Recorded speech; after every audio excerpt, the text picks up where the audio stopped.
Kitzbühel, Avstriyaning Tirol viloyatida joylashgan kichkina bir shahar bo'lib, turistik shahar, juda ham odam ko'p bo'ladi u yerlarda.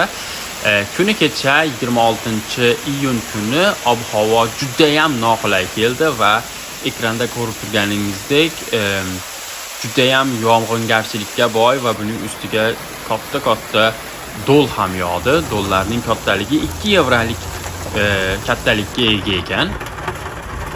Shamol ham kuchli bo'ldi. Uning ustiga momaqaldiroq va chaqmoq bilan juda ham bir qo'rqinchli holat bo'ldi. Ayni kunlarda Yevropa bo'ylab hozirda mana shunday ob-havo hukmronlik qilyapti va Fransiyadan keyin ushbu havo oqimi Avstriyaga yetib keldi.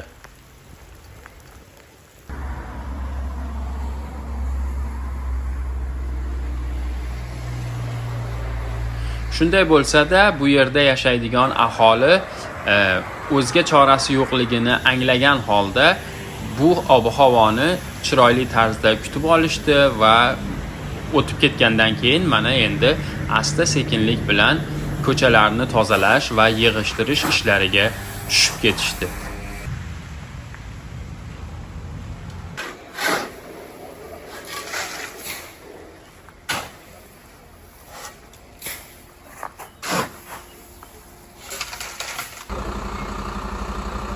Avstriyaga doimiy ravishda sayohat qiladigan turist sifatida, demak, ushbu shahar aholisiga sabr tilaymiz va tez kunlarda yana o'zlarining eski kundalik hayotlariga qaytishlariga umid qilib qolamiz. Speed camera ahead. Reduce your speed.